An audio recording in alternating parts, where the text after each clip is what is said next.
Hello, hello, ladies and gentlemen. This is your girl Mitzi, and this is Mitzi. Let's think about it. Today we are thinking about real listening. Yes, ladies and gentlemen, that is a thinker, and we need to think about it. So, with that being said, thank you so much, Randall, for coming on to my show and helping us thinking about real listening. So, I have to ask you, what does real listening, what does that make you think about? Well, that's a dissertation length question. Um, it makes me think about frankly, how dreadful we are at listening typically, how we listen to respond, how our heads are busy with noise while we're listening, instead of really dropping in with the intention of really getting what the other person's saying, even under their narrative, what they're really trying to express. So we would lead with curiosity because we really want to get what's going on deep inside over there. That kind of listening rarely happens. True. That's very true because people don't think on that level. You know what I mean? They're very surface level, very superficial. So when they hear someone speak, they're just listening to certain keywords that will trigger them to respond in whatever way that they're looking for. So I guess my question to you is when did it become real for you that you had to share this knowledge about real listening?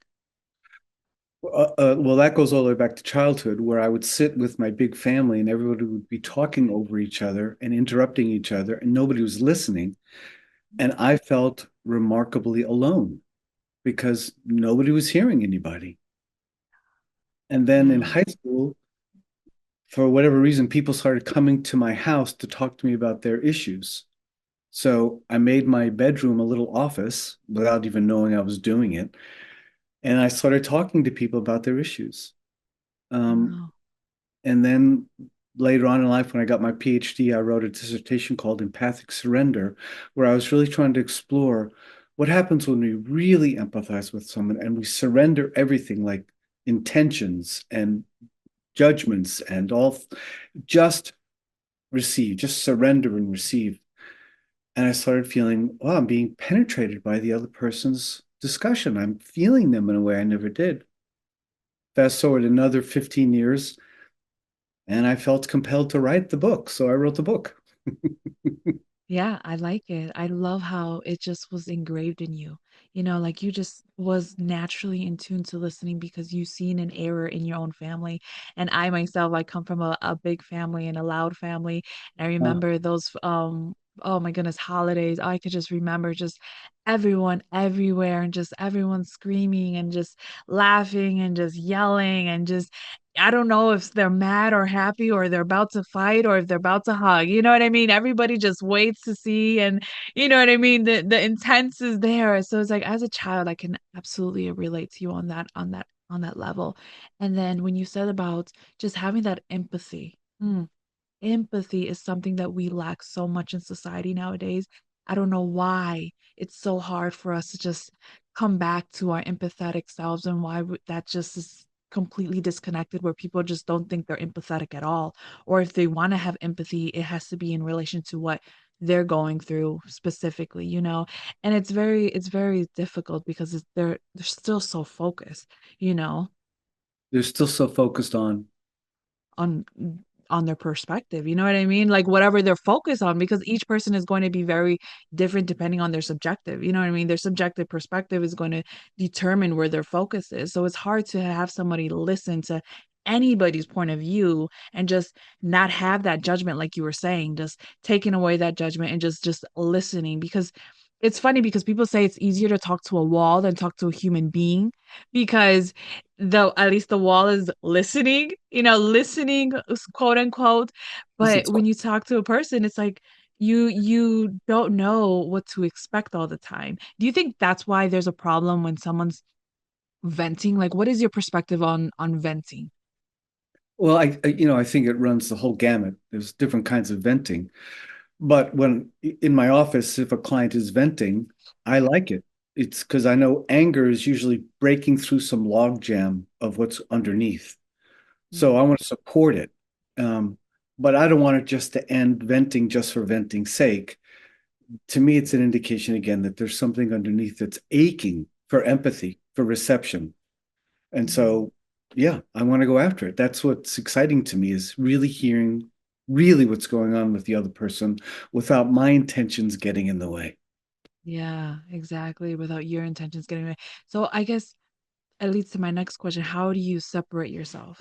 You know what I mean? Like, how do you separate your feelings from what you're going through in your own personal life to actually be there for the person that's whoever it is, you know, that's in front of you? Does that That's make a sense? yes, it makes perfect sense, and it's a really good question. I feel like I kind of do the opposite. Oh, I I don't step out of myself, I step into myself, but it's more of like a meditation where I'm breathing into my belly, I'm feeling my body, and I'm not contracting. I notice when I'm not listening, there's some contraction someplace. I'm tight. When I'm really listening, there's just this easy flow through the system. So if someone says something that triggers me, I don't know, they say they hurt their child, or they hit their child, and I was like, do not hit children. I'll drop back into my body, feel that, why are they hitting their child? And then I can drop in and go, I want to be curious. I don't want to ask, why do you hit your child? I want to ask, yeah. all right, so slow this down. Tell me what happened that you would hit your child? Yeah. Because one is like this, and the other is, all right, I'm still in the curiosity realm. Tell me, help me understand why you would do such a thing. Yeah, I like that. I like the fact that you don't separate yourself. You go into yourself because you have to recognize your emotions and you have to read your body. And I had another doctor on my show and he was explaining emotions to me and about how they're warning signs, you know what I mean? They help you along the way. And when you stated it, the how, you know, how you developed anger if somebody was going to hit their child and you were to hear that, but you still was able to realize like there's still curiosity, there's more to it, you know what I mean? So let's go dive deeper into that realm. And I think a lot of people are afraid of diving deeper into their emotions, you know. I mean, does that make sense? Total sense. And I think you're absolutely right again. People are afraid to drop down into their own emotions. They're particularly afraid to drop down into your emotions. You know, Hmm. that's why there was a debate club. There was never a listening club. We just weren't practiced or trained to really, really, really listen. That's why I Yeah. titled the book Listening in the Raw, because what after thinking about this for decades, I realized the best way for me to listen is to be raw, to not have a millennium sheath over my nerves, to really just be exposed so that you're talking about X, but there's a little hint of something else, and I'm feeling it. And then we can explore that and see if there's some juicy stuff in there. But Yeah. if I stayed protected or the authority or something, then it blocks receptivity. Does that Absolutely. I make think sense? Oh, that absolutely makes sense because I think of offense, you know what I mean? Because if somebody, you could talk to somebody about a general topic, but they can find offense in what's being said if they're looking for those key points. And instead of, like you said, exploring, diving deeper into it to see where this is going or where this can end up to, then you will never allow yourself to actually get to the end of the rainbow or get to the end of the creek or find out where the river goes. You know what I mean? You never really find out what's really happening because you stop yourself at at the tree. You know what I mean? You stop yourself at the stump. You stop yourself before ever knowing that there's so much more information out there. You know what I mean? That tells people the reason why they acted a certain way, or I mean everything's self-explanatory, I believe in my mind, as long as you allow somebody to talk, you know what I mean? And that's when you're really listening, like you said, when you have that real moment of listening, you can find the answers in the questions that you're already asking within yourself. Well said. Does that make sense? Perfect Do sense. you do that when you have your own therapies? Yeah, actually, can I tell you a little story? Oh, please. First of all, the first chapter in this book is called filters, and I feel like that's what we're talking about, or Yeah. filters we have. It's just like a water filter. It only wants to let in the pure water, none of the things that may hurt. So when I was a little kid, we were driving to my grandmother's house. I was sitting in the middle of my two brothers in the back seat. My mom saw a deer just in the woods, Okay. and she pointed it out, and I went, "Oh, isn't that adorable?" And my older brother started teasing me right away. Ooh, Rand, is it so adorable? And I remember to this day a steel door shutting closed in my head. Don't ever let that kind of innocent enthusiasm out again. Shut it down. So there's an example of a filter. Like if you feel that feeling, like, oh my goodness, shut it down. That's not a this is not a good world for that to come in. Yes. Then I noticed later on in life, like middle school and the beginning of high school, when other people were exuberant, I noticed I would have a little like, don't do that. That's stupid. So now I had Hmm. a filter inside, don't allow myself to feel it, and a filter outside. I don't think you people should be saying that. It wasn't until in the middle of high school, someplace where I finally enunciated the word adorable once again. And then I started realizing, oh my God, I shut my whole self down because I got hurt.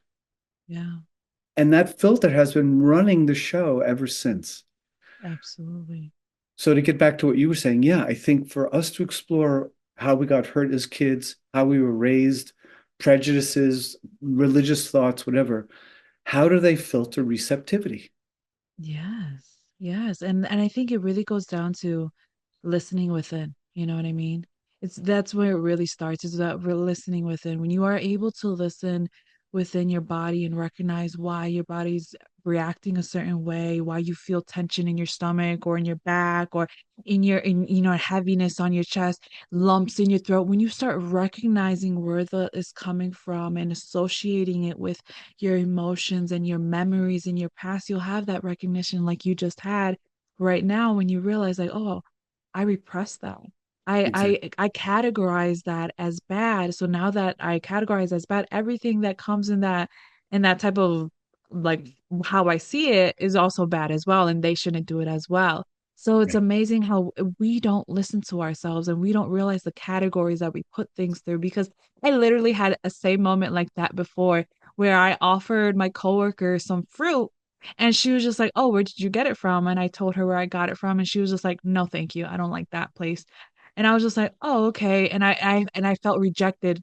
I felt like she rejected me. You know what I mean? And it hurt me and it hurt my soul and I felt some type of way. But then I realized like she wasn't rejecting me. You know what I mean? It wasn't about rejecting me. She just didn't like the fruit there. She has the right to not like the fruit there. I just need to remember not to take that personally because it has nothing to do with me.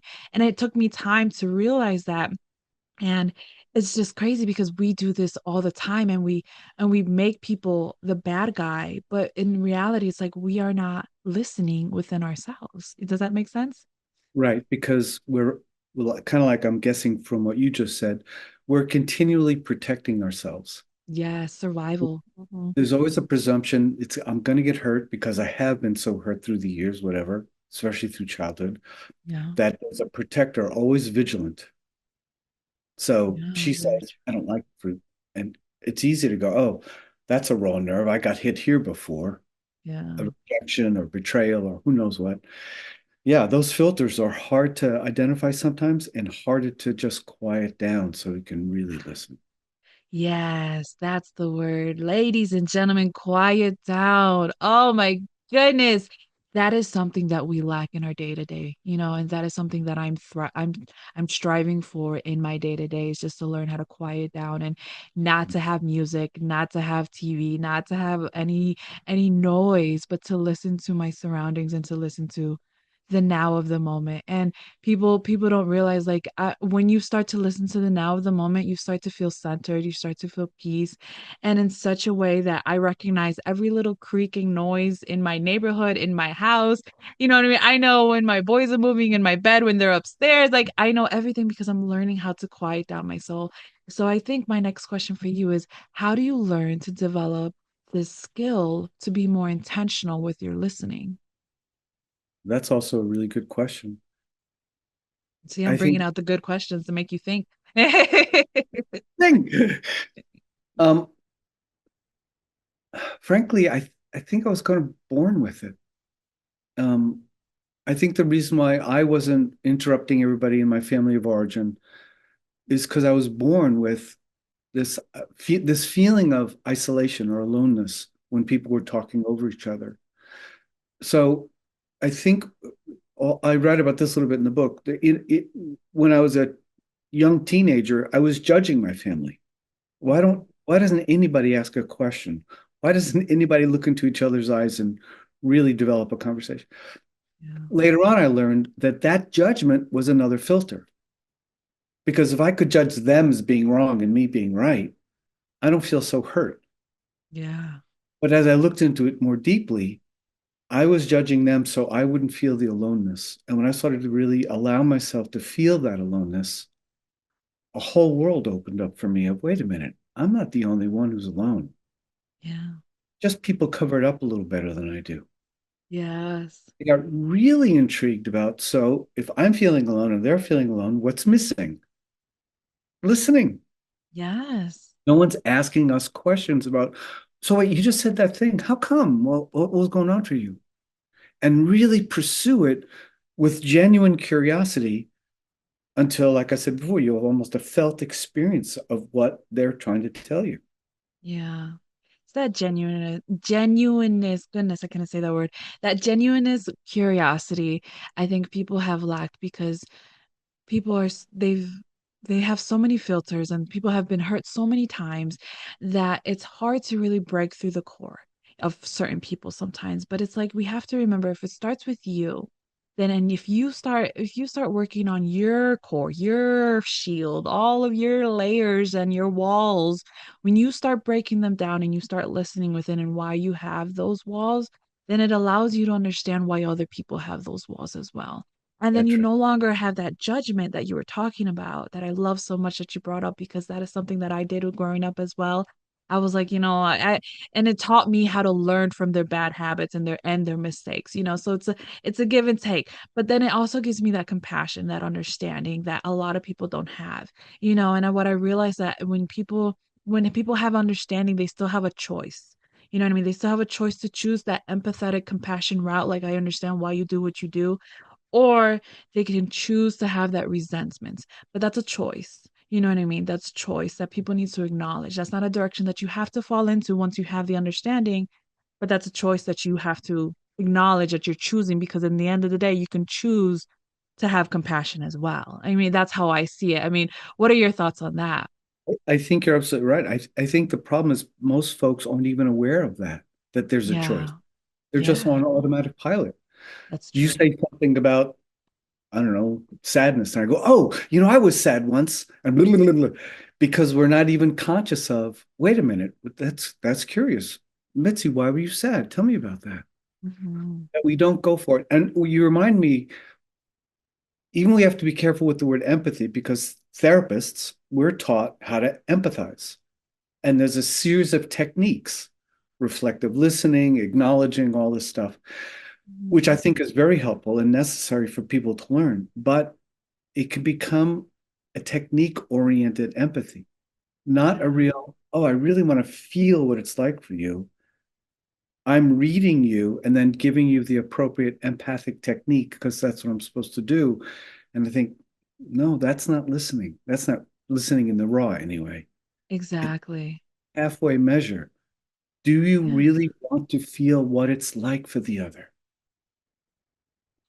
Exactly. Do you really want to put yourself in that person's shoes? And usually the answer is no, Right. because people don't want to feel what you're feeling. People don't want to cry the tears that you cry. They don't want to put themselves on that level because they have protected themselves so much and they're in this little bubble themselves that they only allow themselves to have this empathetic technique. So when you say that, it makes perfect sense because I know a lot of people and they are literally to that point, you know what I mean, where it's just like their empathy goes as far as their hand goes, you know what I mean, they can only see as far as their hand goes, or they can only empathize as far as that goes. So it's very difficult because when you are willing to break down your walls and be vulnerable, you know what I mean, you have to accept the fact that you'll be hurt because you'll be misunderstood. You know what I mean? Because I think misunderstandings is something that we have to accept when you are expressing yourself in your most honest form. Is that right? Perfectly said, and use the magic word vulnerability. To me, that's what I'm most curious about. Because Yeah. in the landscape of vulnerability, the defenses are minimal, the protections are minimal. we're just dropping into what's really true. Talk about being genuine, like you said earlier. And Yeah. when I'm with somebody, a child, one of my children, a client, my partner, and they start to open up to vulnerability, I am enthralled. I want to know, what is it like over there? I know, me too. It is amazing because it's like, okay, you can see the walls fall and you can see their realness come out. And it's Yes. just like when somebody's realness comes out and they're just you can see the inner child. You know what I mean? You can see the joy come back, the peace comes back. And as soon as you know you recognize that their shield goes up is because when somebody else comes in the room or somebody else comes around and that shield goes right up and their eyes change, their spirit change, their posture change, everything changes about them because they got in full defense mode. And I just wish people would realize, because this is something I had to realize, that vulnerability is such a beautiful thing in its rawest form, that it builds actually more confidence. And it's just, it's like, I don't know what it is, but for me, I've learned to flip the switch because I had for the longest time thinking that vulnerability was weakness. So I would be confident in my arrogance, in my ignorance. You know what I mean? And then I seen somebody be vulnerable in their ignorant. And I was just like, wow, look at you. And then that's when I was like, I want to be like that. Because I seen it in such a way that people were like, oh, I'll help you. Oh, let me provide you the information you don't know. Let me help you. And I Yes. realized I don't know so much that I am better off admitting the fact that I don't know than acting like I do know and ruin the whole entire experience for myself or for somebody else. You know what I mean? So That's, I think that's something that I wish other people will learn because it took a long time for me to learn that. I love what you're saying. And in the book, again, I talk about, if you want to listen in the raw, then you have to be very comfortable in the unknown. Yeah. Because as soon as we think we know something, there's a contraction. Yeah. Then is the problem with therapy too. Label someone a narcissist or whatever. Now they're in a box. And you've got to work Exactly. now to open up that box to really hear them. So I think it's really super important to meditate, kind of like what you've been indicating, where you can be talking to me and I'm listening, and I don't need to know what you're saying yet. I can sit comfortably in the unknown, take good breaths, knowing that if we keep on following, pursuing, what is it? What's the thing? What did your mom say? That unknown is going to fill up with yummy information, real, genuine, vulnerable, personal information. To not foreclose the unknown too quickly, to let it really sit there and feed the conversation. Yeah. That takes courage. Yes. People don't like Absolutely. the unknown. They really don't. They think it's a really fearful place because it's like you don't know what's going to happen in there. You know what I mean? You never know what's going to happen in the unknown. And I love that you have this in your book, that you have these great details of how listening is impacted by all of that. You know what I mean? By vulnerability, about being judgmental, about recognizing your past, about recognizing everything around you, and really just taking that moment of of silence. I mean, just this whole entire conversation just made me realize that yes, I am taking the right steps in my journey to really be listening because it got into the point in my life where I would look somebody in the face, they would talk to me and I would hear absolutely nothing. Nothing. Thank you. Nothing. Oh my goodness. It was terrible where I was just like, yeah, I can't do this anymore. So that's when I went on my journey to real listening. And then that's when I started this podcast because it Really? literally forced me, yeah, it forced me to start listening. And man, I'm so grateful. I'm so grateful for this journey and this opportunity because I get to speak to people like yourself, and it has evolved me in such a way that I am just eager to see what next can I get. You know what I mean? What next can I learn? Because in my mind, I'm now a forever student, and I wish more people can have that type of mindset. Is just being a forever student, no matter your age. Doesn't matter if you're in an actual school or not. Just be a forever student in the world of life because is willing to teach you so much. You know what I mean? And Yes. that's what I love. And it sucks because time is catching up to us. So, but what can be some lasting words of wisdom that you can leave us off with so that we can keep on thinking? Oh my goodness. I don't know. To me, when you said inner child, what I thought of was what I call innocence. Mm, To me, we're programmed so much to perform, to put out there into the world. And what you were just talking about was working on receptivity. It's almost the opposite, to receive. And we're not skilled at that. And what you made me think of was in terms of innocence, my analogy for that is if you have a, I don't know, 9 month old, 12-month old child, and you give them steamed broccoli, they know right away, no, thank you. They're spitting it out. 2 minutes later, you give them ice cream, and a minute after that, they're wearing it. They want it so much. So the inner child, or what I call innocence, that part of us knows exactly what's right for us and what's not right for us. It's not a debate, but we've had to protect ourselves so much over time that we lose connection with that intuitive, that whispering voice that says, no, no, I don't think so. No, thank you. Or yes, let's go. It becomes muted. So as much as people can drop into the quiet and start to really listen to ourselves, the way you and I are now talking about listening to others, mm. we have a very different relationship with self too. Absolutely. Absolutely. See, oh my goodness. Goodness gracious, this was such a great conversation. And thank you so much, Dr. Randall, for coming onto my show and sharing your perspective. And ladies and gentlemen, if you guys want to know more about Dr. Randall, because how could you not after this conversation, right? How could you not? Please go check out his book. I have access to his website that has access to all of the great things that he has to offer the world. So, with that being said, always, always, always keep thinking, y'all. Bye.